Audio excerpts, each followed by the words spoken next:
Écritures.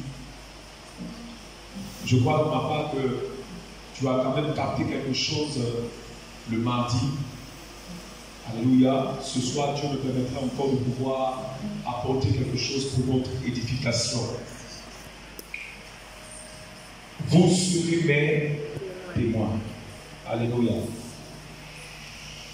Et le sous-thème que je suis en train de traiter, que j'ai commencé à traiter le mardi, c'est quelle église nous voulons être. Vous êtes mes témoins. Et il y a des choses que nous devons comprendre avant de pouvoir aller plus loin. Dieu nous a permis de comprendre, de définir le mot témoin et de voir le mot là autrement. Et la semaine, le mardi, j'étais en train de parler ici, d'introduire avec le fait de choisir quelle église ou quel chrétien tu veux être. Quel chrétien et quelle église tu veux être. Parce qu'en réalité, l'église, ce n'est pas le bâtiment qui est ici, mais l'église, c'est toi et moi. Mais quelle église nous voulons être? Quel genre de chrétien tu veux être? Comment est-ce que tu veux marcher avec Dieu? Si tu comprends ces principes-là, ça te sera facile de pouvoir être un témoin, alléluia, un témoin fidèle pour les choses de Dieu. Ouvrons nos Bibles rapidement, à cause du temps, dans le livre de Luc 24, verset 48. Luc 24, verset 48. Luc 24, 48 nous dit: vous êtes témoins de ces choses. Vous êtes témoins de ces choses. Jésus parle à ses disciples et leur dit: vous êtes témoins de ces choses. Il dit à Pierre, il dit à Marc, il dit à Barthélemy, à Jacques et à tous ceux qui faisaient partie de son royaume. Quand il les regardait, il dit à ces hommes-là: vous êtes comment? Témoins de ces choses. De quelles choses Jésus parlait? Ce soir aussi, Dieu est en train de nous dire à chacun de nous: nous sommes témoins de certaines choses. Toi et moi, nous sommes témoins de certaines choses. Tu es témoin de l'amour de Dieu. Si on te demande comment Dieu t'a aidé, tu sauras témoigner. On est témoin de ce que Dieu est bon. On est témoin de ce que Dieu est grand. On est témoin de ce que Dieu fait chaque jour dans nos vies. Chacun de nous vit, a vécu des choses avec Dieu. Chacun de nous a une expérience avec Dieu. Là où Dieu l'a enlevé pour l'envoyer au niveau où il est. C'était parmi vous qui étaient malades hier, mais ils ont été guéris par le Seigneur. C'était parmi vous qui étaient dans les ténèbres, et ils sont sortis des ténèbres pour venir à la lumière. C'était parmi vous qui ont vécu une expérience extraordinaire avec le Saint-Esprit auparavant. C'était parmi vous qui ont reçu des choses de la part de Dieu. Et tous ceux qui avaient vécu, faites de vous des témoins. Alléluia. Touche ton voisin, tu es témoin. Alléluia. Tout ce que vous avez vécu, tout ce que vous recevez, faites de vous des témoins. Tous ici, nous sommes des témoins. Quelqu'un a un témoignage. Quelqu'un a un témoignage des bienfaits du Seigneur. Moi-même qui vous parle, je sais d'où je suis sorti. Je sais là où Dieu m'a enlevé. J'ai un témoignage. C'est pourquoi lorsque Jésus regarde ses disciples, il leur dit: vous êtes témoins de ces choses. Vous avez des choses à dire, à raconter. Parce que vous avez vécu des choses avec moi. Vous avez vu ma puissance. Vous avez expérimenté ma grâce. Vous avez vu combien de fois j'ai été bon envers vous. Ça fait de vous des témoins. Parce que vous avez vécu quelque chose. Si ce soir, quelqu'un peut comprendre qu'il est responsable, qu'il est témoin, ça va faciliter la tâche au Saint-Esprit d'opérer à travers lui, au travers de lui. Alléluia. Tu es un témoin. Je suis un témoin. Nous sommes, en tant qu'Église, témoins de ces choses. Des merveilles de Dieu, de la puissance du Saint-Esprit, de la résurrection, de la grâce, de l'amour de Dieu. Nous sommes témoins. Alléluia. Quelqu'un ne me dira pas ici: non, parce que je ne suis pas témoin. Nous tous sommes témoins parce que nous avons vécu quelque chose avec Jésus. Nous avons vécu quelque chose avec le Saint-Esprit. On a des choses à raconter, même si ce n'est pas grand, même si c'est petit, mais il y a quelque chose à raconter. Alléluia. C'est une responsabilité que Jésus nous a donnée. C'est une responsabilité qui nous a été confiée de la part de Jésus. Il dit, vous êtes témoins. Et ce soir, je veux que dans cette communauté, quelqu'un accepte cette responsabilité. Quelqu'un accepte et prenne conscience de qui il est, de ce qu'il représente dans le plan de Dieu, de ce qu'il représente dans le programme de Dieu, de ce qu'il représente dans les buts de Dieu. Que quelqu'un accepte cela. Et nous pouvons y arriver. Dis à ton voisin, nous pouvons y arriver. Alléluia. Et le mardi, je parlais. J'ai commencé à toucher la foi des le mardi. Et j'ai expliqué. Cette responsabilité-là. Mais les deux types, les deux sortes. Alléluia. L'église. Alléluia. Et nous avons commencé à parler de cette église qu'on appelle l'église confort. L'église arrêtée. L'église qui ne produit plus rien. L'église qui cesse de fonctionner pour les buts de Dieu. L'église qui ne pense plus aux intérêts de Dieu. L'église qui ne vit plus avec la passion, alléluia, de Dieu.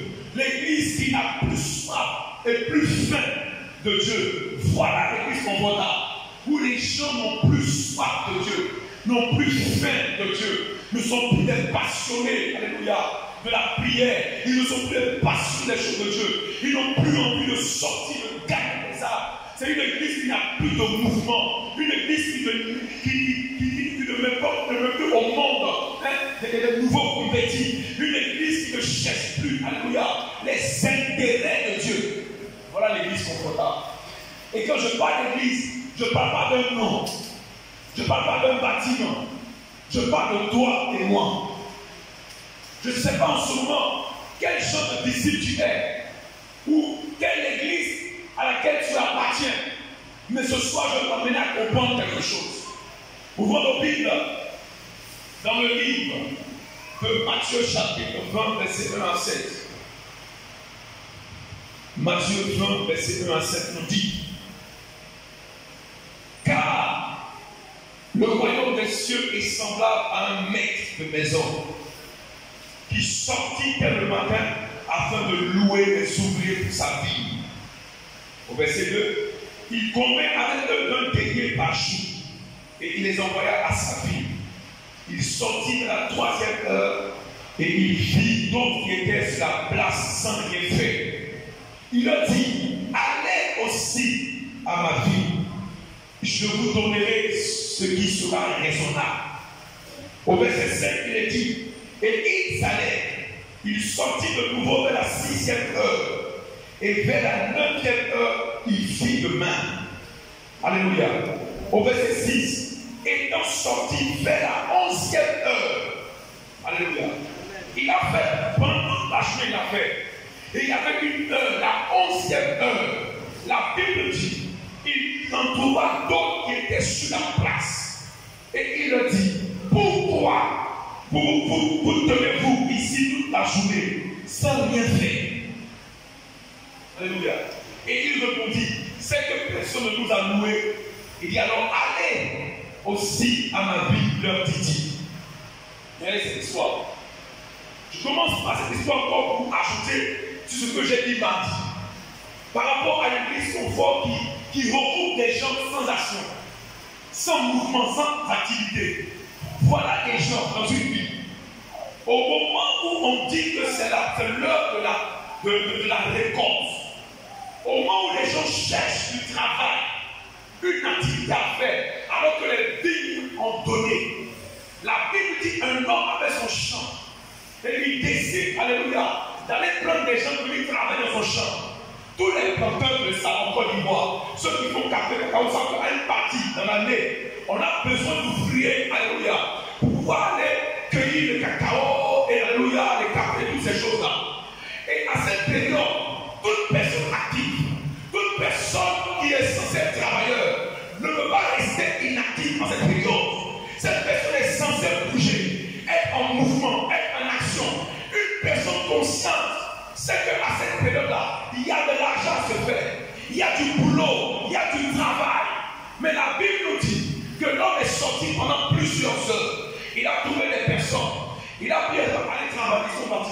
Ils sont venus, aller travailler, d'autres sont partis.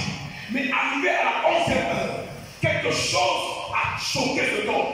Quelque chose a attristé cet homme. C'est qu'il a trouvé des personnes qui étaient des hommes, des personnes avec un bon portant, qui étaient bien, en bonne santé. Il les trouve dans un endroit. Et la Bible dit que ces personnes sont assises à ne rien faire. Il leur pose la question, pour vous là, qu'est-ce que vous faites toute cette journée assis à ne rien faire? Vous êtes là, vous ne faites rien. Pendant que c'est le moment de la moisson, pendant que c'est l'heure où on doit sortir, on doit être en mouvement, vous restez là et vous ne bougez pas. Vous êtes inactifs, vous n'avancez pas, rien ne se produit, vous ne faites plus rien. Et ils étaient là. Ils étaient là sans rien faire et ils avaient leur excuse. Personne ne nous a loués. Frère, personne ne nous a loués. Quand tu es au courant que c'est une saison où il y a du travail, tu n'attends pas que le travail vienne à toi. Toi-même tu te lèves. Toi-même tu es en mouvement. Toi-même tu bouges. Je ne sais pas si les chrétiens que nous sommes conscients de la saison dans laquelle nous trouvons. La saison dans laquelle nous trouvons, c'est la saison de la moisson. Dieu attend que ses enfants soient en mouvement. Dieu attend que les gens puissent travailler. Dieu attend que les gens puissent bouger. Mais au lieu de bouger, il décide d'être confortablement assis à ne rien faire. Regarde ton voisin, dis-moi, qu'est-ce que tu fais dans cette saison? Alléluia. Les gens sont assis confortablement et ils attendent. Qu'est-ce qu'on fait là? J'attends. Je n'ai pas encore eu le travail que je voulais. Non, je n'ai pas encore eu mon magasin. Je n'ai pas encore eu ma voiture. Non, je n'ai pas encore les vêtements nécessaires. Donc c'est pourquoi j'attends. Et pourquoi on fait ça? Et ça, c'est l'image de l'église confortable. L'image de l'église confort où les gens sont dans l'église. Ils sont assis des soeurs et des sœurs. 15 ans de vie chrétienne. 2 ans, 3 ans, 4 ans, 20 ans pour certains, 30 ans pour d'autres. Mais ils sont assis là. Alors que c'est l'heure de la moisson. Alors que c'est une période dans laquelle nous serons être en mouvement, en activité. Mais ils préfèrent rester là à ne rien faire. Frère, écoutez-moi très bien. Dieu ne supporte pas les gens qui sont sans action, sans activité. Dieu est un Dieu qui bouge. C'est un Dieu de mouvement. C'est un Dieu qui est en action. Il ne se donne pas du repos tant que les choses ne marchent pas encore. Mais malheureusement, aujourd'hui dans l'église, on a des personnes qui trouvent des excuses, alors que c'est l'heure de la moisson. Nous sommes à des temps difficiles, compliqués, où il y a tellement de problèmes. Et la solution de ce monde est sur la terre, c'est l'église. Mais l'église reste là, confortablement, avec nos excuses, avec nos idées. Non, j'ai pas ça d'abord. Non, j'ai pas ça d'abord. Non, j'ai pas ça d'abord. Lisez vos Bibles. Chaque verset de la Bible, c'est marqué la part de l'homme et la part de Dieu. Il dit, si tu fais ça, je ferai ça. Ton action détermine la réaction de Dieu. Oh, quelqu'un m'a pas donné la main. Toi, tu veux que Dieu fasse. Tu veux que Dieu opère. Mais toi, tu ne penses pas à lui. Nous sommes des chrétiens. Nous ne pensons qu'à notre confort, à notre bien-être, à nos intérêts. Et les intérêts de Dieu ne nous préoccupent plus. Nous sommes assis avec toute la grâce, tout en sachant la saison dans laquelle nous nous trouvons. Nous sommes assis et nous ne bougeons pas avec des excuses. Bien aimé, Dieu n'agira pas tant que toi, tu n'as pas encore commencé quelque chose. C'est pour ça que nous sommes là. Nous sommes censés continuer l'œuvre de Jésus. Mais nous sommes bloqués en ce moment. Nous ne bougeons pas. Je vous donnerai la parole dans Ésaïe. Dans Ésaïe, alors rapidement le temps. 54, verset 1. La version semeur, Bible semeur dit, pousse des cris de joie. Écoutez bien. Ésaïe 54, verset 1 dit, pousse tes cris de joie, toi qui étais stérile, toi qui n'enfantais pas. Il dit pousse tes cris de joie. C'est comme s'il y avait de l'espoir quelque part. Parce que cette personne dont le prophète parlait était une personne qui n'enfantait plus, qui ne donnait plus naissance de vie, qui ne faisait plus quelque chose, il n'y a pas de mouvement, il n'y a pas de travail, il n'y a pas de mouvement au sein de sa vie. Il n'y a rien ne se passe. Il n'y a pas d'enfantement, il n'y a pas de grâce, il n'y a pas de manifestation. Mais il dit réjouis-toi. Si il y a quelqu'un, réjouis-toi, il y a une bonne nouvelle. Alléluia. Et la Bible continue pour dire, il dit quoi? Il dit, éclate en chant de joie, en chant joyeux, crie d'allégresse. Toi qui n'as pas connu les douleurs de l'enfantement, tu n'es pas en travail. Il n'y a pas de mouvement, il n'y a pas d'activité en toi, mais réjouis-toi. Tu n'as pas connu ça. Alléluia. Car il déclare, les enfants de la DSC seront bien plus nombreux que ceux de la femme mariée. Donc il annonce un vent nouveau. Pour dire, hier, tu étais stérile spirituellement. Hier, tu ne produisais rien.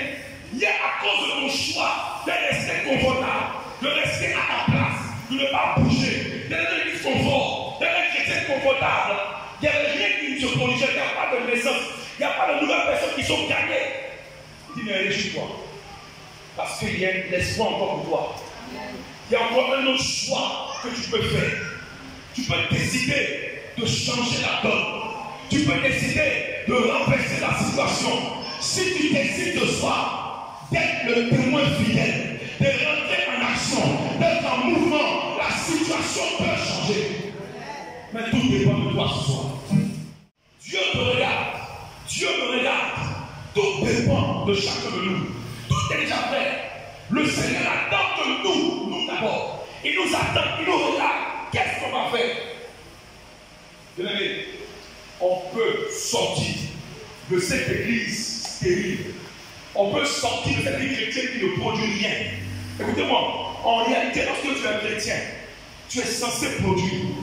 Tu es censé enfanter. Lisez vos Bibles. La Bible dit que le Seigneur est venu. Il y a un homme qui avait planté une vigne. Et quand le moment est venu, il est venu demander les fruits à la vigne. Et il y avait là, il était un arbre qu'il a planté depuis longtemps, qui est assis là, mais qui ne porte pas de fruits. Il vient, il dit, cet arbre-là, pourquoi il n'y a pas encore de fruits? On dit non, il est là depuis, bon, il n'y a rien qui se passe, il n'y a rien. Il dit, coupez l'arbre là. Coupez ça vite. Pourquoi il faut couper? Parce que le royaume n'accepte pas les personnes qui n'entendent pas. Le royaume ne fonctionne pas avec les gens qui ne sont pas en mouvement. Le royaume ne fonctionne pas avec les gens qui sont inactifs, qui sont bloqués, qui sont assis dans le confort, qui ne peuvent pas bouger. Le royaume n'accepte pas cela. Le royaume n'accepte pas les paresseux, les peureux. Le royaume n'accepte pas ceux qui n'ont pas la volonté. Le royaume de Dieu ne fonctionne pas comme ça. Il est coupé. Et la Bible dit, le jardinier a dit, maître, pardon, donne-lui encore 3 ans. Donne-lui encore quelques années. Je vais essayer encore d'ajouter des choses. Et si cette fois-ci ne donne pas, il faut couper. Bien-aimé, tu vois que toi, tu es encore en vie à cause de toi. L'année dernière, en 2020, des personnes sont mortes d'une maladie bizarre. Toi, tu es en vie. Ce n'est pas parce que tu es joli. Ce n'est pas parce que tu es beau. Ce n'est pas parce que tu es tellement important. Mais c'est parce que tu as quelque chose en toi. Tu as une parole. Tu es témoin de quelque chose. C'est pourquoi tu es encore là. Amen. Donc ne gaspille pas. Ne gaspille pas cette chance que je te donne. Moi j'ai cru qu'après cette pandémie, je crois que cette pandémie allait révéler l'église. Parce qu'on est resté confinés. On est resté bloqués. Il y a des gens qui étaient heureux de venir à l'église. Il y a des gens aujourd'hui qui ne viennent plus à l'église parce qu'ils ont l'église maintenant sur Internet. Ils ne bougent plus, ils sont là. Moi je fais mon truc là-bas maintenant. Ils peuvent me transférer leur argent par Orange Money, ils peuvent faire ça. Bien aimé, ils n'ont rien compris. Ils n'ont rien compris. Et on est revenu. Pendant qu'on était l'autre côté enfermé, on ne peut pas se voir. Des gens prient, ah, c'est. Ils n'ont pas compris l'église, ils n'ont pas compris l'église. Les gens ouvrent. Mais les gens ne viennent pas à l'église. Et maintenant, qu'on arrive, tous ces milliers de personnes qui sont mortes, combien ont entendu le témoignage que nous portons? Toutes ces personnes qui sont dans le bruit, combien ont entendu le témoignage que nous portons? Alors que nous avons un témoignage. Bien-aimé, si tu es encore là, c'est pas parce que Dieu fait de toi une star. Si tu es encore là, c'est parce que tu es un grand homme d'affaires. Si tu es encore là, c'est pas parce que tu es une grande femme d'affaires. Si tu es encore là, c'est parce que tu possèdes un message qui peut appeler la vie de plusieurs.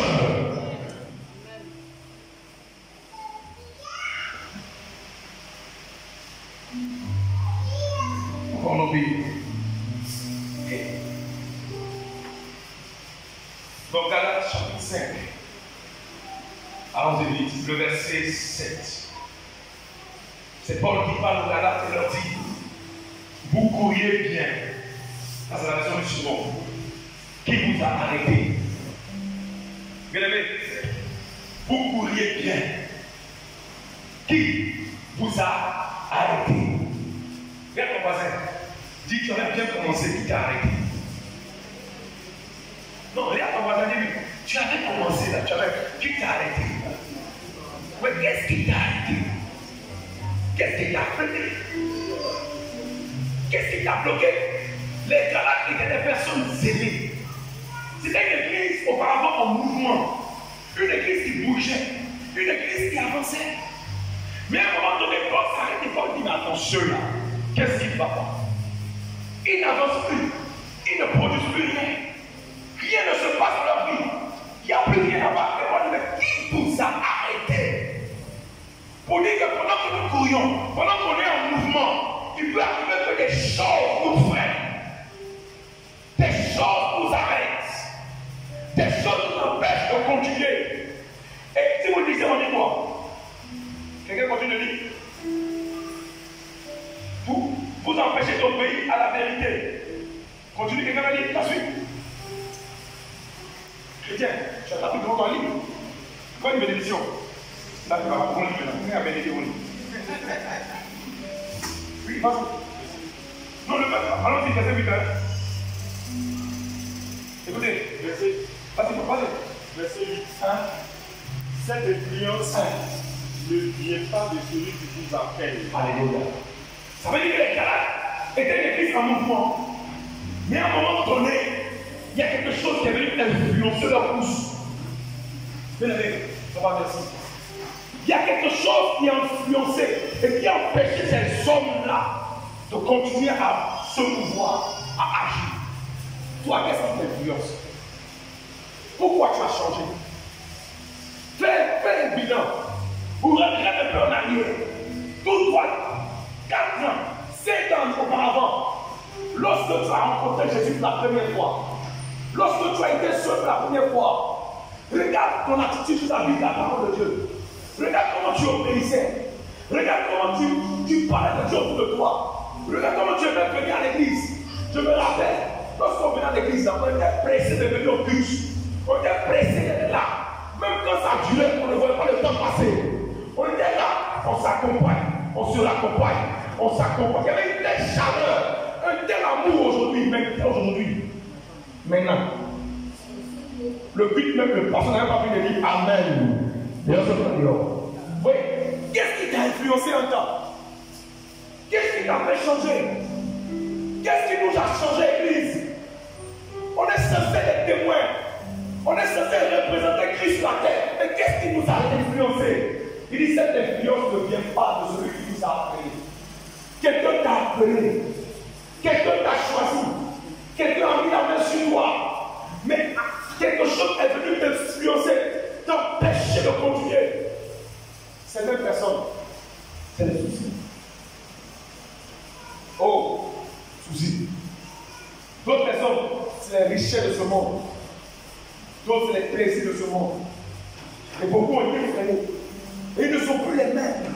Ils ont changé. Ils ne pensent plus aux intérêts de Dieu. Ils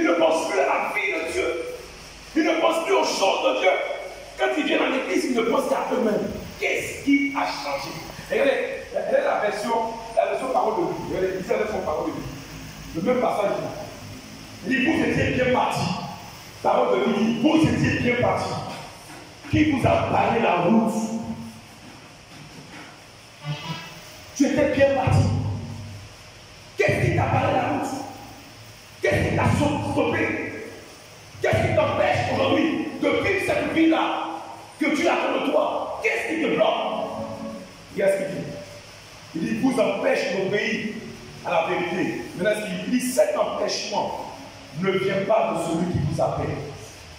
Il y a quelque chose qui nous retient, qui nous maintient dans le confort, qui ne veut pas que nous nous levons, qui ne veut pas que nous puissions être debout pour la cause de Dieu.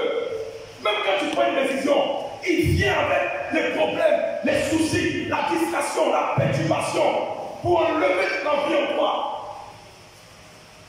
On peut même prêcher pendant toute cette Pentecôte. Tu vas prendre des résolutions, mais le lundi de la Pentecôte, tout ça part. Tout ça disparaît. Tu peux commencer quelque chose aujourd'hui, mais parce que tu n'es pas constant, parce que tu n'es pas persévérant, tu vas t'arrêter en cours de route. Frère, dans le royaume de Dieu, le Dieu que nous adorons est un Dieu qui commence une chose et puis termine la chose. Donc si tu es le fils ou la fille de Dieu, quand tu commences quelque chose, tu vas terminer. C'est pourquoi lorsque la Bible dit que si quelqu'un met la main à la charrue et regarde en arrière, il n'est pas propre au royaume de Dieu. Si tu commences un projet avec une sœur, tu commences un projet quelque part, tu vas amener ce projet à la fin. Car la fin ne touche pas mieux que son commencement. Et la fin n'est pas arrivée, la fin c'est lorsque Jésus vient là. Regardez notre parole vivante. J'accélère rapidement. Parole vivante dit, votre vie de foi, quelqu'un me suit, votre vie de foi avait pris un bon départ. Vous courriez si bien, qui a brisé votre élan? Qui a cassé votre élan? Qui vous a détourné dans l'obéissance à la vérité? En tout cas, parce qu'il dit en tout cas, soyez-en certains, une telle influence ne vient pas de celui qui vous appelle.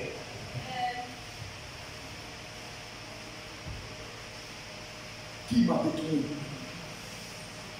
Moi, je vous parle ce soir. J'ai eu des moments de mon influence. Vous savez pourquoi? Parce que Dieu m'avait appelé avec plein de zèle, avec plein de force, plein d'ardeur. Quand j'ai commencé, tous les jours, il n'y a pas un seul jour de je suis parti à je ne vais pas me faire voir. Donc on avait soif de gagner les âmes. On avait soif de témoigner de l'amour de Dieu. Avec peu, on pouvait réaliser des grandes choses. On avait tellement d'envie, une soif pour les choses de Dieu. Quand j'ai commencé, à force d'avancer, les difficultés, les problèmes, les problèmes, tous les soucis. Et le moment où je me suis assis, attends, je suis en retard. Les autres m'ont dépassé. Allez, non, non, je n'avance même pas. Quand je vois des promotionnels, des gens nous on a commencé avant eux, ou bien on a commencé ensemble. Maintenant ils ont percé, ils sont devenus là. Je dis, mais attends, est-ce que Dieu t'a appelé ou il t'a pipé? Je dis, mais est-ce que Dieu m'a appelé même? Est-ce que Dieu m'a pipé? Et ces choses-là m'ont stoppé pendant un moment donné. Ces choses-là m'ont bloqué pendant un moment donné. Et servir Dieu maintenant devenait comme un fardeau, comme une peine, comme une douleur. Ah, quand tu marches un peu, ah, servir Dieu c'est compliqué, hein? C'est dur. Servir Dieu, il y a plus de passion dedans, quoi. Servir Dieu, ah non, non, non, non, non. C'est compliqué maintenant, c'est comme ça, non. Ah non, non, non, non. On passe notre temps sur l'humilité. J'ai connu ça. J'ai connu ça. Et un jour, ma propre mère, elle a un programme, et donc je lui ai dit, va dire à ton fils. Va lui dire. De se lever, de reprendre le chemin de l'évangélisation. De prendre courage et de reprendre le chemin. Ce à quoi Dieu l'a appelé, qu'il reprenne ça. Il n'a qu'à arrêter de regarder autour de lui. Il n'a qu'à se focaliser sur ce que je demande, ce que Dieu demande de lui. Elle m'a convoqué pour dire ce que Dieu m'a dit. Quand elle m'a dit, je commençais à pleurer. Parce que je m'étais focalisé. J'avais oublié l'objectif. J'avais oublié le but. Je me suis préoccupé de toutes les choses, des détails qui me perdaient de temps. Alors que l'essentiel était là. Je me suis relevé. Je fais un repas. Je reprends courage et je repars avec Dieu. Et on a repris le travail. On a commencé à continuer la mission. Et je veux continuer. Et moi, j'ai soif de poursuivre. Même quand les choses veulent me bloquer, je ne m'arrête pas. Je pousse, je continue, je donne la force à Dieu. Ne m'arrête pas. Je ne cherche pas à devenir le plus grand des pasteurs. Je ne cherche pas, Seigneur, je ne cherche pas à avoir beaucoup d'argent ou à faire même la pub. La seule personne que je veux faire connaître, c'est Jésus de Nazareth. J'ai connu des hauts, j'ai connu des bas. J'ai connu des moments de faiblesse. J'ai connu des moments de manque, des choses compliquées. Mais j'ai continué quand même. Pourquoi? Parce que là où je suis sorti, les gens me regardent. Si je m'arrête là, si je stoppe là, ils vont dire, ah, il a commencé à faire là, on va plus terminer. Non, je ne veux pas m'arrêter. Je veux leur montrer que Jésus est le seul espoir. Avec Dieu, même quand c'est compliqué, on continue avec lui. Ça, c'est l'église qui ne bouge pas. L'église qui s'arrête. Permettez-moi ce soir de vous dire qu'il y a de l'espoir. Si nous acceptons maintenant d'être l'église en mouvement, j'avais moi église en mouvement. J'avais moi église en mouvement. Est-ce que ce prière nous est encore? Vous faites partie de cette église en mouvement. Oh my God, il fasse quoi ça dedans? On parlait tout à l'heure, mais c'est la famille. Et puis toi, est-ce que toi, vous faites partie maintenant de ce mouvement-là? Alléluia. Non, il faut bien, je ne vais pas aller passer. Une église en mouvement. Ça demande des sacrifices. Ça demande de la volonté. Des gens qui comprennent que leur vie là, ils l'ont sacrifié à Christ. Ils ont donné leur vie à Christ. Tout ce qu'ils font doit être la gloire de Dieu. Par exemple, regardez-moi un peu. Prenons le livre de Actes, chapitre 9, verset 31. Allons-y. On veut qu'on ait un moment de prier ensemble. Actes chapitre 9, verset 31. On va lire la version du Semeur, la version Semeur. Regardez ce que la Bible dit. La Bible dit l'Église était en paix dans toute la Judée, la Galilée et la Samarie, s'édifiant et marchant la crainte du Seigneur. Et elle s'accroissait par l'assistance du Saint-Esprit. L'église des Actes des Apôtres était l'église en mouvement. Vous savez, dans la Bible, quand vous avancez pour le royaume de Dieu, que vous êtes bloqué quelque part, hein, c'est comme si on dit, quand tu prends une route, que tu es perdu, il faut revenir, il ne faut pas le départ. C'est pourquoi à un moment donné, les gens demandaient à Jésus, ils lui ont posé des questions sur le mariage. Il a vu que les gens se trompaient. Il a dit, dès le départ, il était dit quoi? Dieu a créé l'homme et la femme. Donc il a ramené les hommes à l'origine, dès le départ. Donc si nous, en tant qu'église, nous naviguons quelque part et on commence à se perdre, commence à prendre un autre chemin, ce serait bien de retourner à l'origine. Comment l'église est née? Pourquoi elle est venue? Pourquoi le Saint-Esprit est là? Ce serait bien qu'on revienne à l'origine. Et à l'origine, on voit une église qui bouge. Une église qui est en mouvement. Une église qui grandit.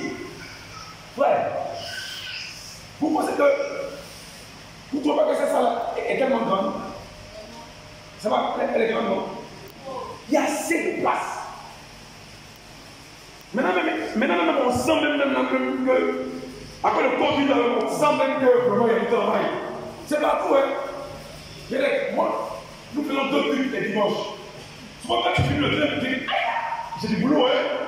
Parce que tu vois comment les gens sont éparpillés. Souvent, même c'est vite quelque part là-bas, derrière là-bas. Il y a du boulot, mais l'église qui était ici est une église qui grandissait. Il y avait la croissance. Parce que les gens étaient en mouvement. Des gens travaillaient, des gens servaient le mouvement dans l'église primitive. Pourquoi nos églises sont des églises mortes? Regardez nos églises, il n'y a plus de vie. Oh, je ne parle pas d'ici, hein, c'est partout. Hein. Il n'y a même plus de vie. C'est dur même pour que le flot de l'esprit coule. On m'a invité dans une église pour aller prêcher quelque part. Dès qu'il y a un peu de micro, on dit que le Saint-Esprit m'a quitté. Parce que le Saint-Esprit m'a lâché. Il dit, attends. Je me revois, je dis, adore. Vous savez que ça m'a un peu, tu adore. On adore. Mais tu as l'impression que le ciel est fermé. Les gens, ils vont arrêter comme ça. De là.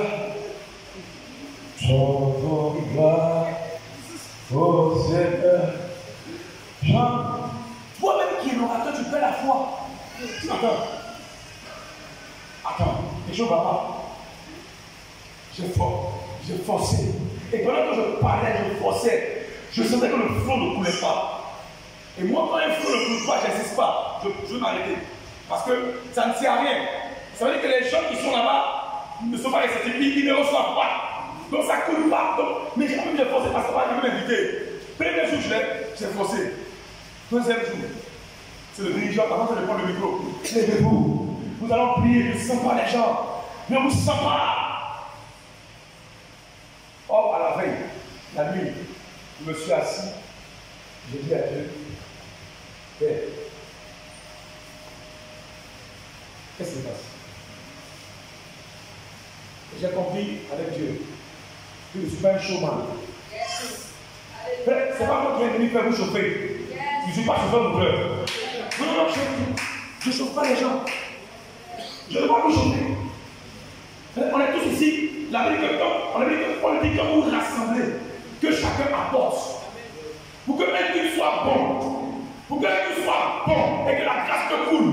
Chacun apporte. Tu as une prophétie, tu apportes. Une louange, tu apportes. Une adoration, tu apportes. Une danse, tu apportes. Et tout ça, ça fait que le Seigneur descend. Mais si c'est l'homme de Dieu, lui seul qui est là, qui doit tout réveiller, qui doit chauffer la salle, il finit sa gorge, coupé là-bas. Il a mal. Moi-même que je fais beaucoup de fois, j'ai mal à la partie, j'ai mal au dos. Le Seigneur m'a dit, hey! J'ai dit aux dirigeants, moi, arrête. Ne chauffe pas. Désolé mon frère. Tu n'es pas un showman. S'ils ne veulent pas se lever, s'ils ne se lèvent pas. S'ils ne veulent pas adorer, qu'ils n'adorent pas. Nous tous, on sait pourquoi on est ici. On sait pourquoi on est venu adorer Dieu. Quand on vient à l'église, on a le truc des machines. Mais le truc là, c'est pas le truc de le truc.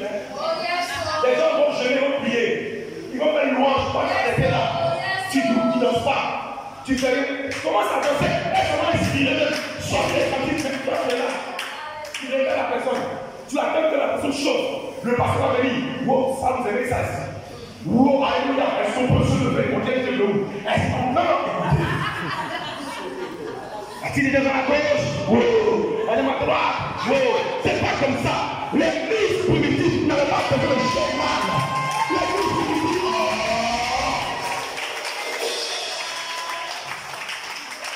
On va continuer de quoi? Il dit, laisse ça. Coupez. C'est pas moi qui vais faire les mecs qui ne veulent pas. Je ne veux pas. Quand on me dit, je vais laisser. Il dit là. Il dit, non, moi je ne veux pas tout ça. Laisse ça. Si les gens ne comprennent pas qu'ils sont là, moi je fais mon travail. Mais c'est vous qui payez la grâce.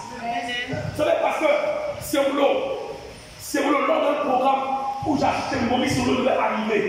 Avant qu'il me vienne, son protocole est venu pour le métro pour leur dire. Quand ce boulot là, il est vieux. C'est un vieux. Il n'est plus jeune. Quand il va venir, même ils vont régler les micros, ils vont régler la batterie, ils vont régler le piano, même le son était contrôlé par rapport à son ministère. Il dit s'il vient, s'il dit acclamez, que vous n'acclamez pas, s'il dit levez vous ne vous levez pas, il va faire 20 minutes ici. C'est-à-dire qu'il a pris son jet pour venir. Vous avez payé son billet d'avion, vous avez payé même tout, les conforts, tout. Ça fait 20 minutes. Parce qu'il ne fait pas son temps. Il ne tue pas.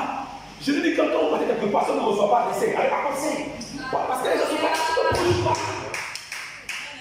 Il dit, c'est comme dit, il y a des fois où il est allé. Dès qu'on l'a dit, il a dit Alléluia. Il dit Amen. Et puis avec son avion, il est parti. Je lui dis pourquoi? Ils ne savent pas comment ils sont. Il y avait un mouvement, le chou dans la chambre haute. Les gens étaient assis comme ça en train de regarder le ciel. Il y avait un mouvement là-bas.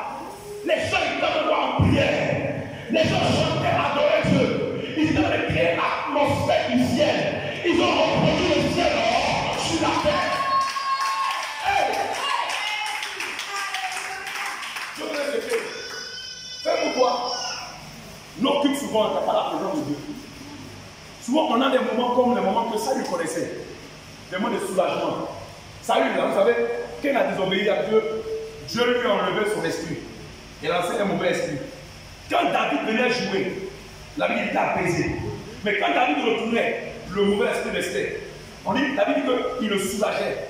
Beaucoup de chrétiens peuvent être soulagés. Quand il vient, ça dit, et puis c'est fini. C'est comme ça que je fais la vie chrétienne. Tu as un soulagement. Tu ne veux pas être plein. Tu ne veux pas être rempli. Tu ne veux pas être constant. constamment dans la présence de Dieu. Moi, je refuse ça. Je refuse de vivre des choses de temps en temps. Je refuse de vivre la piscine de Bethsaïda. Où c'est de temps en temps qu'un homme range les contacts, il veut l'eau. Et puis celui dit non, je veux vivre Dieu au quotidien. Écoutez. Écoutez, si vous prenez le poisson, prenez un poisson, vous allez dans la mer, vous prenez un poisson, tu dis, ah le poisson, tu es vraiment joli, je veux que tu habites avec moi, que tu restes chez moi. Le poisson que vous voyez là, il peut habiter dans votre maison, il peut habiter chez vous, à condition que vous créez le même milieu naturel, ton même milieu, pour qu'il vive avec vous, c'est pareil avec Dieu. Dieu met une atmosphère dans laquelle il vit. Il y a une atmosphère dans laquelle il opère. Pour que la gloire descende sur la terre, il faut que la terre reproduise la même atmosphère du ciel. Sinon, il ne vient pas. Il ne vient pas. La vie dit tout dans son palais, c'est écrit gloire. Si la terre n'est pas gloire, Dieu ne vient pas. On dit qu'il cherche la louange de son peuple. S'il n'y a pas de louange véritable, il ne vient pas. Donc tu viens au culte, le culte n'est pas chic. Ce n'est pas parce que le pasteur n'est pas point. C'est parce que le pasteur n'est pas puissant. C'est parce que tu n'as pas créé l'atmosphère du ciel. Tout à l'heure, si on dit EPM reçoit dimanche le président de la République, vous allez voir qu'on a pris le PCH ici. On a pris le fontaine ici. Mais le protocole a modifié tout le système pour le président. Pour un homme, on modifie tout le score. Pour qu'il soit dans les conditions du palais. Il se déplace avec son cortège dans les conditions du palais à plus forte raison notre Dieu. Alléluia. Pour qu'on le voit, nous devons créer la même condition.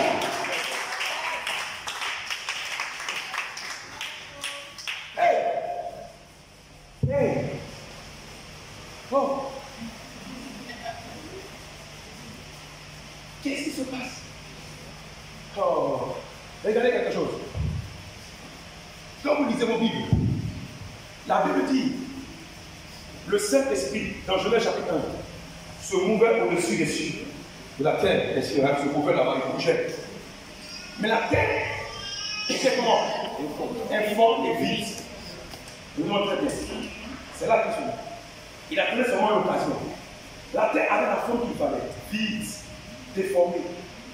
Lui, quand il vient, il remplit et il donne forme. Regardez le jour de la Pentecôte. Tous ceux qui sont réunis, c'est comme ils sont réunis comme ça, ils ont créé le mouvement. Ils ont reproduit le mouvement où le Saint-Esprit se sent à l'aise. Ils sont vidés d'eux-mêmes. Ils sont vidés. Tous ceux qui étaient là-bas, et que les gens sans forme, déformés, tordus, bien peureux, tels que se cachaient, ils étaient tous appelés dans cette salle. Mais ils sont vidés. Ils ont créé l'atmosphère que le Saint-Esprit voulait. Et automatiquement, la Bible dit que les langues de feu sont descendues. Il a commencé à les remplir. Dieu veut vous remplir. Mais il faut que vous créez l'atmosphère du ciel.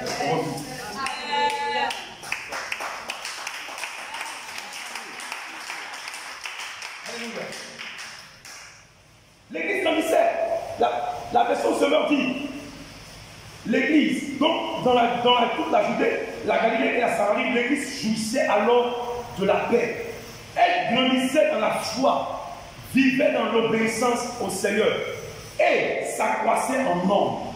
Le nombre s'augmentait. Le nombre, ce n'est pas le nombre de nouveaux d'anciens chrétiens, mais le nombre de nouvelles personnes qui étaient gagnées au Seigneur. L'église grandissait. Pourquoi nos églises restent au même niveau? Pourquoi nos églises restent au même niveau? Qui s'achète ici de venir dimanche et de voir les jeunes vivre? Qui ça dérange de venir dimanche et de voir qui sont les mêmes personnes, de voir qu'il n'y a personne qui est là avec la main? Qui ça dérange de voir que ce que nous faisons comme baptême dans nos églises, c'est souvent les rebaptêmes. C'est pas là. Dès que c'est baptisé, il ne faut pas la mettre convaincu du baptême, le nom de Dieu, ne veut se baptiser encore ici. Qui ça dérange de voir qu'on ne le voit même plus dans nos églises? Des gens qui pleurent, qui changent de vie, qui donnent leur vie à Christ. Qui ça dérange? Combien ça nous dérange nous? Toi, quand tu viens, la seule chose qui te dérange, la seule qui est assise à ta place. Ça, c'est ma place. Ok, pourquoi tu as mis ça là ici? C'est ça. Qu'est-ce que ça dérange? Tu vois qu'il n'y a plus de nouvelles convertis.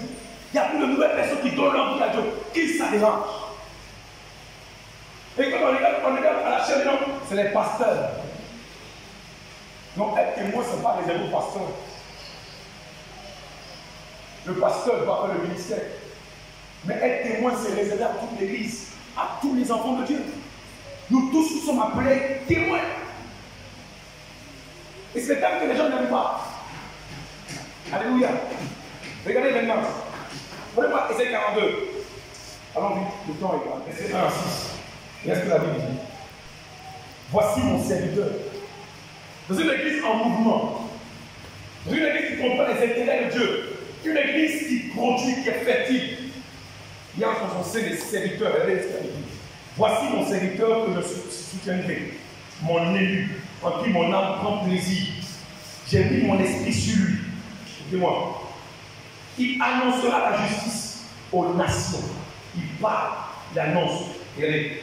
Verset 2. Il ne criera point, il ne lèvera point la voix, il ne fera point entendre les rues, il ne brisera point le roseau cassé, il n'éteindra point la mèche qui brûle. Encore. Il annonce, encore, deuxième fois, il annonce quoi? La justice selon la vérité. Il ne se découragera pas. C'est un témoin. Il peut arriver des choses pour le décourager, mais il ne se décourage pas. Ce soir, je peux décourager. Reprends courage. Reprends courage. Parce que les vrais témoins de Dieu n'abandonnent pas. Ne se décourage pas. Et reste dit. Il ne se décourage point. Il ne se relâche point. C'est-à-dire qu'il ne l'abandonne pas. Il continue malgré les difficultés à annoncer, à parler, à proclamer. Je continue, je vais rapidement. Il dit ainsi, ainsi, il ne se décourage pas, jusqu'à ce qu'il ait établi la justice sur la terre et que les îles espèrent en sa loi. Ainsi par l'Éternel, ainsi par Dieu, l'Éternel, qui a créé les cieux et qui les a déployés, qui a étendu il a peuple et le souffle à ceux qui y marchent. Moi, l'Éternel, je t'ai appelé pour le salut et je te prendrai par la main, je te garderai, je te garderai pour traiter alliance avec le peuple, pour être la lumière des nations. Il parle de son serviteur. Les gens que Dieu soutient, on est tous serviteurs de Dieu. Hein? Je te pose la question de savoir, mais pourquoi je ne suis pas soutenu? Pourquoi je n'ai pas la grâce de Dieu? Pourquoi il n'y a pas? Il dit, je soutiendrai. Voilà mon serviteur que je soutiendrai. Celui que je vais soutenir, c'est quelqu'un qui annonce, et qui parle, qui proclame la parole, qui n'a pas peur de parler de moi, avec peu de moyens, mais il parle. Il est à tout temps pour annoncer ma volonté, ma justice, être la lumière, être un témoin, parce qu'un témoin c'est parler. Il parle. Il proclame la parole de Dieu. Voilà le serviteur que je soutiens. Tu veux que Dieu te soutienne. Tu veux que Dieu soit avec toi. Mais tu ne fais pas ce qu'il te demande. Tu n'es pas le témoin. Frère, Dieu n'abandonne jamais quelqu'un qui fait son œuvre. Écoutez-moi bien. Dieu n'abandonne jamais quelqu'un qui se bat pour sa volonté. Je suis témoin. Je suis la preuve. Mon père, quand je suis sorti de là-bas, de là où je viens, ils m'ont donné un certain temps parce qu'ils allaient revenir. Ils pensaient que je n'allais pas faire un long feu là-bas. Parce qu'il n'y a pas assez de moyens. Que la souffrance, la galère, je n'allais pas pouvoir supporter. On m'a donné un certain temps. Jusqu'à aujourd'hui, sinon le Seigneur, je n'ai pas encore les moyens. Et depuis lors, Dieu a toujours été avec moi. Dieu a toujours marché avec moi. Mon propre père qui ne peut pas m'appeler pasteur me présente à tous ses amis qui disent voici le pasteur. Je vous rappelle que mon père est musulman. Le pasteur. Parce qu'on m'a donné un délai. On m'a dit tu ne vas pas arriver loin, c'est l'appel de Jésus là. Tu ne vas pas arriver loin. Quand tu seras dans le manque, tu ne vas pas avoir beaucoup d'argent, tu vas revenir. Je dis papa, là où je ne suis pas parti pour l'argent. Je Je suis parti parce que je l'aime en tant que sauveur. J'aime Jésus en tant que sauveur. Je ne suis pas venu parce que je veux être quelqu'un. Je l'aime parce qu'il est mon sauveur, il est mort pour la croix. Et depuis lors, je suis resté là et Dieu ne m'a jamais abandonné. J'ai vu la preuve pendant qu'il servait Dieu. Comment Dieu a suscité des gens. Sans te demander, moi j'ai une particularité, je ne demande rien. Je dis à Dieu, hey, tu m'as appelé, c'est que tu as des moyens. Je te sais. Vous pensez que Dieu vous donne son argent? Ça n'est fait. Vous pensez que même sur la terre ici, le gouvernement donne l'argent aux gens s'ils n'ont pas de projet.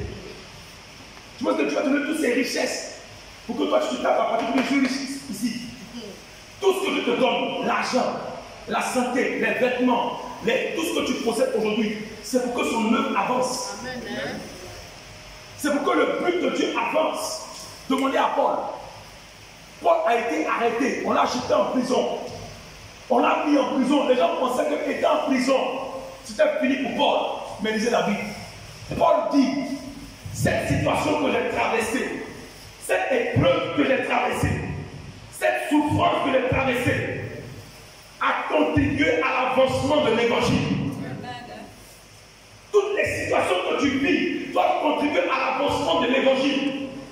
Si ta vie ne contribue pas à l'avancement de l'évangile, elle ne sert à rien dans le corps de Christ. Écoutez-moi très bien. Toi, tu veux toujours recevoir. Tu es en quête qu'il le soit.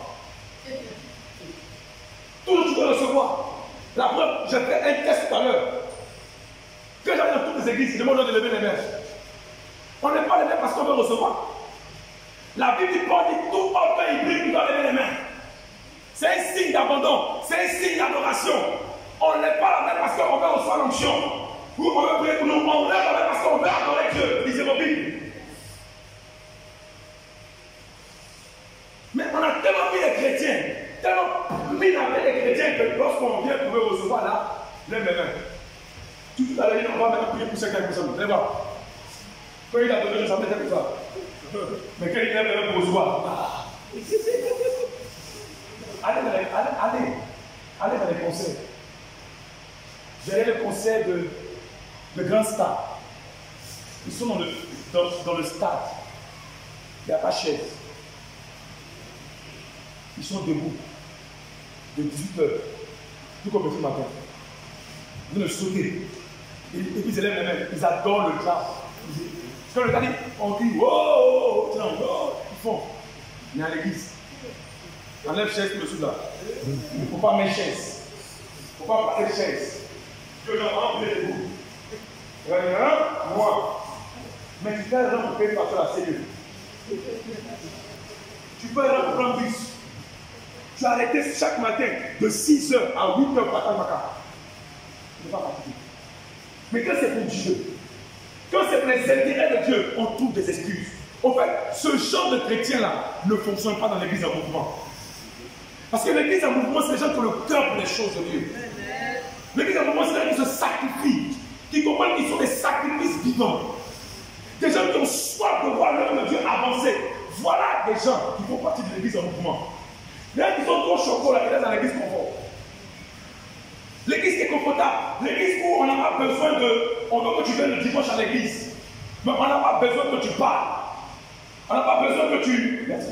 On n'a pas besoin que tu parles. On n'a pas besoin que tu payes ta dîme, tu es tranquille. Tu es dans la ligne. Et nous, on a même trouvé une stratégie. Bon, comme toi, tu n'évangélises pas là, il faut donner l'argent, on va aller pour évangéliser. Donc toi, tu dis, bon, moi je donne l'argent, mais moi je n'évangélise pas. Et, quand vous allez arriver au ciel, là, lisez Apocalypse. Au ciel, on est jugé pour nos paroles et pour nos œuvres. Écoutez-moi bien. Au ciel, tout ce que tu fais sur la terre est pris en compte dans le ciel. Tout ce que tu dis sur la terre est pris en compte dans le ciel.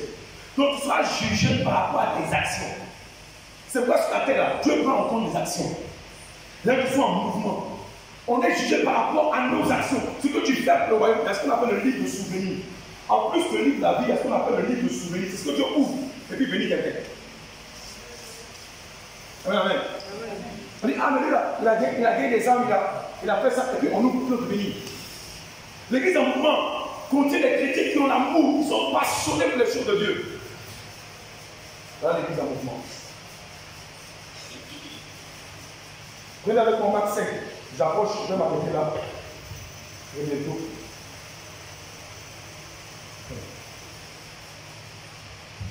Les deux derniers passages avant que nous prions. Marc chapitre 5, verset 15 à 20. Quelqu'un peut me faire la lecture rapidement? Marc chapitre 5, verset 15 à 20. Je fais un lecteur. Marc chapitre 15. Marc chapitre 5, verset 15. À 20. Il vint auprès de Jésus. Et vit le démoniaque, celui qui avait eu la légion, assis, vêtu et dans son bon sens. Et il fut saisi de frayeur. Ceux qui avaient vu ce qui s'était passé leur racontaient ce qui était arrivé au démoniaque au puceau. Alors, il s'est mis à supplier Jésus de quitter leur territoire. Comme il montait à la barque, celui qui avait été démoniaque lui demanda la permission de rester avec lui.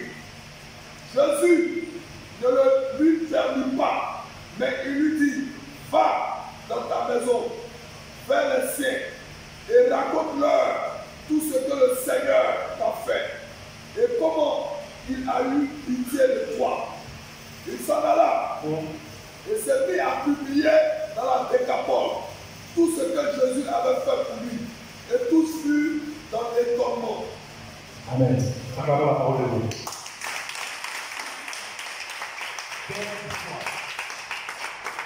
Tout le monde connaît le fou de Gadara. Un monsieur qui est fou. Dans son quartier, dans la ville, personne ne pouvait le maîtriser. C'est-à-dire, on met même des chaînes, on l'attache, il donne les cimetières, on l'enchaîne. Toute la ville sait que le monsieur est démoniaque. Personne ne peut le maîtriser. Un homme quitte sa vie. Il laisse ses siens. Il prend une barque. Il va sur le territoire. Il délivre un homme. Il chasse les démons dans le corps d'un homme. L'homme est guéri. Il est restauré. Les gens viennent voir. Les gens de la vie viennent voir et constater que mais ce n'est pas lui qui fait démoniaque ici là. On voit qu'il est guéri, il se porte bien, il est à l'aise, il n'est plus démoniaque, il est calme, gentil maintenant. Mais la Bible dit que les gens disent à Jésus, hé, toi là, faut que tu vas venir toi. On nous dit qu'il y a des territoires où les gens ne veulent pas de Jésus. Maintenant, pendant que Jésus doit repartir chez lui, il veut monter dans la barque. Celui qui a été délivré, la Bible dit, lui qui était auparavant démoniaque, donc il a une histoire. Lui qui a été délivré, il court vers Jésus. Il dit, maître, excuse-moi, est-ce que tu me permets de rester aussi dans la barque avec toi? De rester tranquille là? J'ai été guéri, hein, mais je vais rester dans la barque avec toi. Je ne veux pas, je vais rester ici avec toi. Je veux dormir. La Bible dit, Jésus ne lui permet pas. Écoutez-moi bien. La Bible dit, Jésus ne lui permet pas. Non. Tu as été guéri, non? Retourne vers les siens et dis-leur, témoigne de ce que j'ai fait pour toi. Donc Jésus, regarde un homme qui est guéri. Normalement, tu as été délivré, tout le monde te fuyait. L'une des premières choses que tu as cherché à faire, c'est de retourner en famille, non? Et commencer à monter, je suis guéri, j'ai été restauré. Mais lui, non, il dit non, je vais être dans mon coin tranquille. Je vais continuer à rester avec toi, confortablement. Seigneur, je vais rester avec toi. Seigneur, non, je ne vais pas aller quelque part, je vais rester. Et beaucoup de chrétiens sont comme ça. Beaucoup de chrétiens, lorsqu'ils rencontrent Jésus, non, je vais rester là. Mais la Bible dit, Jésus ne lui permet pas. Si Jésus n'a pas permis à cet homme de rester dans le confort, il dit non. Quand tu me rencontres, quand tu te visites, quand tu vis une expérience avec moi, tu ne peux plus rester dans le confort. Tu as besoin d'être en mouvement. Donc va chez les siens, va chez moi, va proclamer qui je suis, ce que j'ai fait pour toi. La Bible, le monsieur se fait. Nouvellement converti, après 1 heure de conversion, il se lève, il va dans sa maison. Au lieu d'aller dans la maison, il va dans la ville, il Regardez-moi, j'ai un témoignage. J'étais témoignage hier. Mais aujourd'hui, je suis délivré. J'ai un témoignage. Il commence à prendre avec Jésus. Il annonce à peine une heure de conversion. Il commence à faire. Je vais donner une stratégie. Mais aujourd'hui, la femme me demande de sortir. Pour faire un mégaphone dans la rue. Il y a beaucoup qui vont fuir. Non. Il y a beaucoup même qui ont honte. J'ai dit quoi? Je peux dire quoi? Je veux dire quoi? Ah, pasteur, si on a fait cette affaire-là, je veux dire quoi? C'est tout simple. Papa, tu travailles où?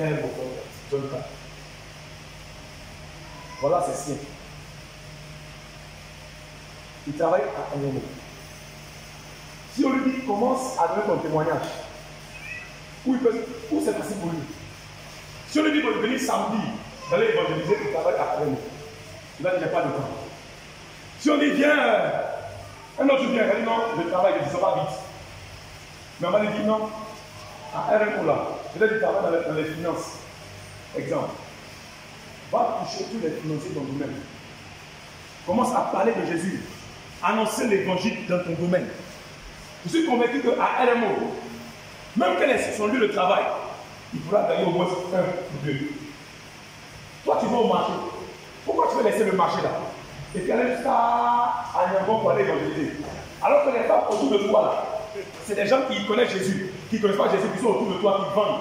Pendant que tu vends là, tu n'as pas de temps samedi, mais pendant que tu vends, tu ne fais quoi? Annoncer l'évangile. Eh ma soeur, ça va? Tes tomates, ça va marcher aujourd'hui, non? Oh non, non, non, non, non. Faut pas t'en faire. On va prier. Je connais un homme qui est capable de donner la force et l'intelligence de monter cette affaire. Il s'appelle Jésus. Et puis un peu, tu lui parles. Le dimanche, on ne lui dit pas de venir d'abord dans notre église. On lui présente Jésus d'abord. La personne accepte Jésus. Donc ça devient, ah mais toi-même tu pries où? Ah d'accord, tu pries moi. On vient en aller ensemble dimanche. Et puis dimanche tu viens avec cette personne-là. Cette personne est assise. Et on prêche Jésus. Elle pleure, elle donne sa vie, je donne ma vie à Dieu. Je veux marcher avec Jésus. Je veux apporter une arme dans le royaume de Dieu. C'est simple. On a compris ça, on a compris que c'est tellement simple aujourd'hui pour nous. De pouvoir témoigner partout. Regarde, Jésus a dit, va dans ta famille. Mais lui-même dit, non, non, ma famille a dit, et mon tour, je me mets dans la vie, il a commencé à proclamer l'évangile. Souvent, elle allait. Vous-même, vous quittez votre famille, le prophète n'est pas reconnu sa partie. Où est-ce que Dieu t'a enlevé? De ta famille. Moi, j'ai commencé chez moi à la maison. Je suis sorti. J'ai prié que ma maman soit convertie. Elle est dans l'assemblée de Dieu. J'ai commencé à prier pour que tous les neveux, les nièces, les cousins donnent leur vie à Dieu. Mon propre grand frère aujourd'hui, quand il m'appelle un révérend, viens, on va prier ensemble. Je vais prier avec lui. J'ai commencé dans mon milieu. J'ai commencé dans mon domaine. Là-bas, ça ne demande pas des moyens. Toutes nos activités, tout ce que nous faisons est tellement centré à l'église. C'est tellement dans l'église que les gens ne viennent pas. Regardez, on est ici là. Eux ici, on est marqués, on les voit. Ils ne viendront pas ici. Écoutez-moi bien. C'est la parole qui est dit. Ils ne viendront pas ici. Tout ce que nous évoquons, ils sont dehors, ils ne viendront pas. Tous nos programmes sont centrés à l'église. Lundi, il y a prière. Mardi, il y a prière. Délivrance ici. On est tous ici. Et souvent, beaucoup de personnes n'ont pas le temps. Alors qu'on peut s'organiser, hein, vous et moi, avec le pasteur, on peut s'organiser pour dire désormais, dimanche prochain, ou dans un mois, on lance un programme. Chacun envoie une âme. Non pas deux. Maman, c'est quel nom? Solange, toi, là où tu es là, dans ton bâtiment, dans ton quartier, ta voisine, ton voisin, prends le temps de pouvoir parler de Jésus à ce voisin. Tu ne connais pas Dieu, ne dis pas d'aller inviter une ancienne amie de EV Mission. Ne dis pas d'aller inviter une camarade qui est dans le ministère de Toé. Non, non, je ne dis pas ça. Quelqu'un qui ne connaît pas Dieu, toi-même tu t'investis. Et puis regarde, dimanche, tu t'es investi, tu commences à lui parler. Tu même cherches l'argent. L'argent. La fois dernière, on a montré ses salaires à mon église. Elle a commencé à inviter elle et ses collègues. Le gars, il rapporte il doit venir à Faya. Quand il doit venir là, ça fait 5 000. Comme on a commencé une procédure, et on doit commencer à l'enseigner. Donc, chaque semaine, tu dois payer 5 000 francs. Chaque semaine, et on a pasteur. C'est quand même moi au lieu de dire, il faut prendre courage. Dieu te soutiendra. Et on paie le transport du frère. Il dit qu'il est béni. Il dit qu'il est béni. Il dit qu'il est béni. Si on voit au bout de 5 ans que sa foi commence à s'affermir et qu'on sait que bon, si c'est trop loin pour lui qu'il ne peut pas, on va lui demander d'aller rejoindre une autre communauté là-bas. Parce que l'objectif, ce n'est pas de remplir mon église. L'objectif, c'est de remplir le royaume de Dieu. Et on va compris.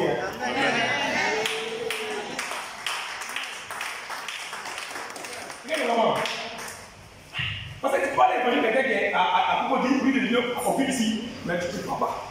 Il ne pourra pas venir. Donc tu peux lui dire, va ailleurs. Voilà, tu vas voir, si je viens à l'écouvant, que je suis à Croix-Rouge, je vais aller évaluer j'ai une église, frère. Un frère pasteur qui est là-bas, une soeur qui est là-bas, une église soeur qui est quelque part là-bas. Tiens, pas faire le but là-bas. J'appelle le pasteur. C'est ce que Paul faisait. Paul fait des recommandations aux églises. Il dit, je te recommande qu'il viendra. Connais ce que aider la personne. Tu vois ce que Paul faisait? Paul le faisait. Donc c'est tout ce témoignage là. On peut commencer aujourd'hui. On peut commencer à être en mouvement aujourd'hui. On peut commencer à agir aujourd'hui. On peut commencer. La Bible nous le dit ici. Que c'est à faire. Parce que le Seigneur. Esdras 10, verset 4 nous dit, lève-toi. Esdras 10, verset 4 dit, lève-toi. Car cette affaire te regarde. Quelle est cette affaire te regarde? Dis donc, au voisin derrière, voisin, cette affaire te regarde. On en dirait comme ça. Cette affaire te regarde. Il dit, lève-toi, car cette affaire te regarde. Nous serons avec toi. Prends courage et fais quoi? Et agis. Cette affaire de témoignage ne regarde pas moi, ni le pasteur, mais ça nous regarde tous ici. Chacun de nous, pasteur. On ne va pas parler de soyez témoin. Et puis, on ne va pas mettre un processus en marche. Chacun de nous doit se lever. Si vous lisez le mouvement de l'église, vous dites tous les jours, les gens prêchaient quelque part. Ils parlaient de Dieu, ils parlaient de Dieu, ils parlaient de Dieu, ils parlaient de Dieu. Et ils réussissaient à cause d'une personne que dimanche, je vais l'occasion de vous présenter. À cause d'une personne. À cause d'une personne, ils ont réussi. Mais nous pouvons, nous, aujourd'hui, décider, commencer à agir. Pourquoi? Parce que Jésus lui-même, dans un livre, mais Jésus leur a répondu, mon Père agit dans Jean 5, verset 17. Mon Père agit jusqu'à présent. Moi aussi, je vais voir agir. Jésus est une personne de mouvement. Qu'est-ce qu'il était sur la terre? Il bougeait. On dit qu'il parcourait toutes les bogardes. Il parcourait les villages.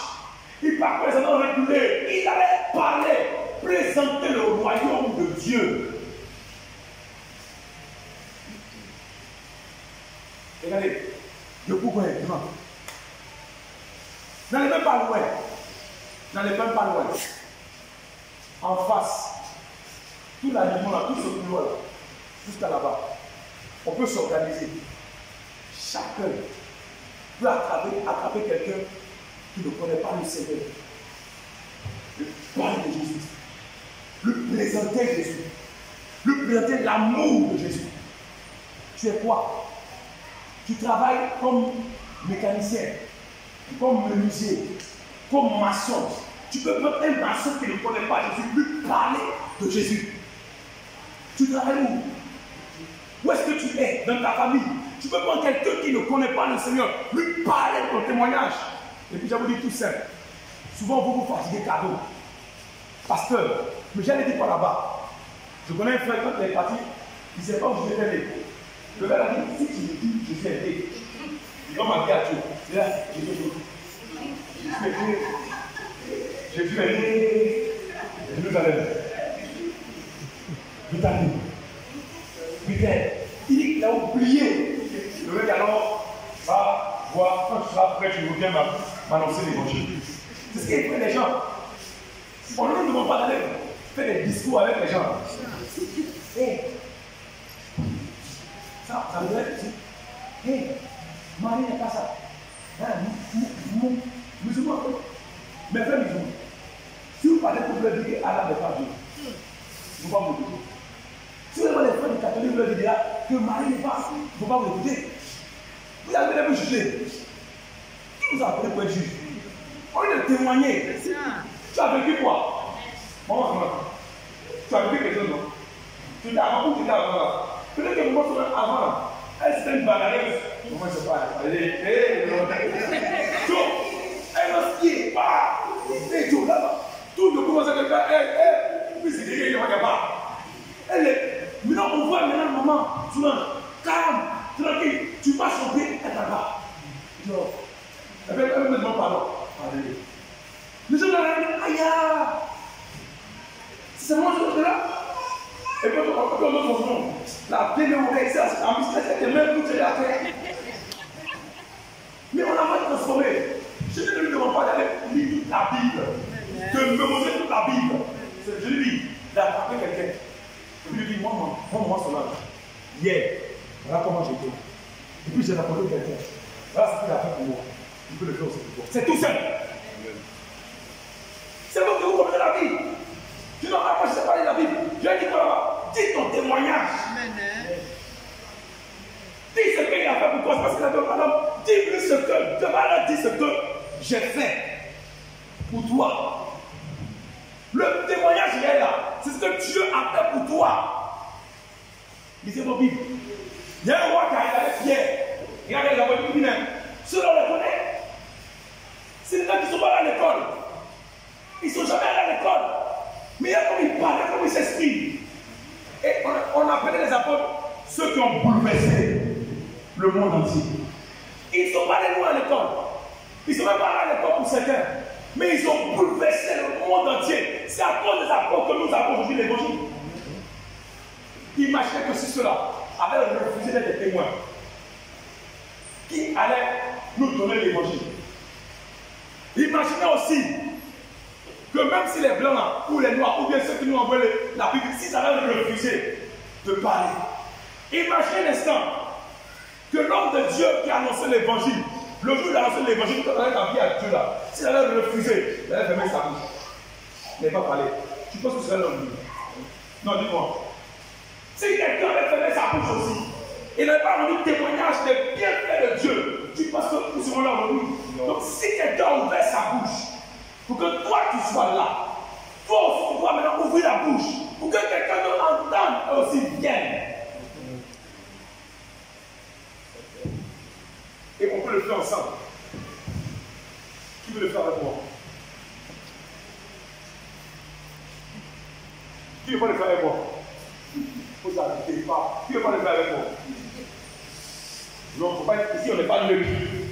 Tu es église confort ou tu es église en mouvement? Ou bien pasteur?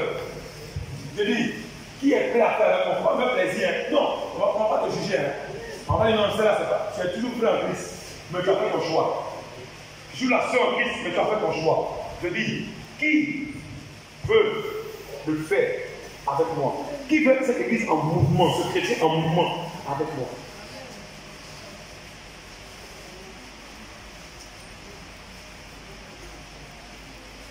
C'est pourquoi, hein, nous sommes conduits dans notre nous. Samedi, dimanche matin. C'est affaire de conseil, non? Ce samedi, demain samedi là, dans ton domaine, va dans ton témoignage.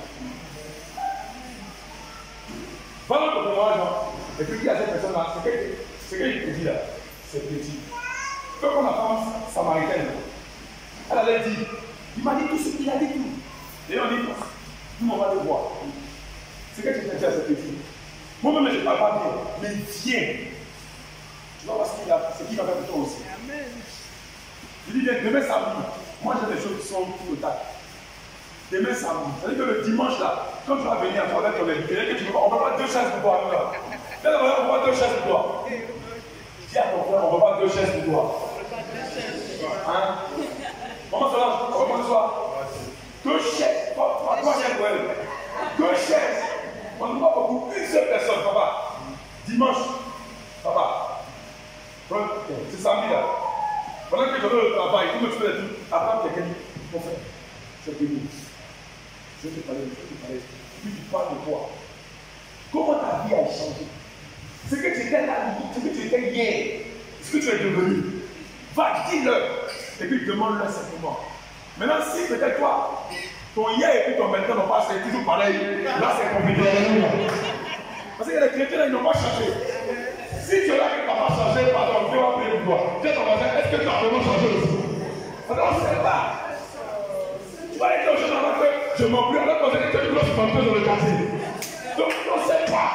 Il faut pas aller ça maintenant. Maintenant, on laisse ça maintenant. Là, samedi, là, ça marche. Qui va essayer ce samedi? Même tout à l'heure. Jusqu'à dimanche, qui va essayer? Amen. Si tu crois que tu vas essayer, viens vers l'hôtel. Je ne dis pas ça. Je dis, je ne vais pas prendre la foi ici, il n'y a pas derrière eux. La foi, si les gens ne peuvent pas monter, qui va essayer ce dimanche, ce samedi-là? Si tu sais que tu vas essayer, viens devant. Je veux prier pour toi. Si tu sais que tu n'as pas essayé, il ne va pas venir, pardon. Tu vas venir pour m'appeler cadeau. Alléluia, tu vas m'appeler, alléluia. Mais peut-être que ce n'est pas encore, ça va maintenant ce samedi-là. Mais le pasteur va mettre un programme en place. Il faut qu'après la Pentecôte, nous tous ici, là, on puisse tenir au moins une personne. Une personne. Alléluia. Une personne. Pasteur, après 2 jours d'enseignement, voilà ceux qui vont essayer.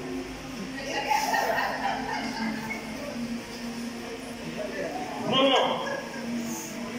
Ce n'est pas une grande armée qui sauve le roi. Ce n'est pas une grande armée qui sauve le roi. Moi-même, j'ai des personnes qui sont sincères. Oh. Pasteur, je vais prier pour ceux. On va prier. On va prier. On va prier pour vous.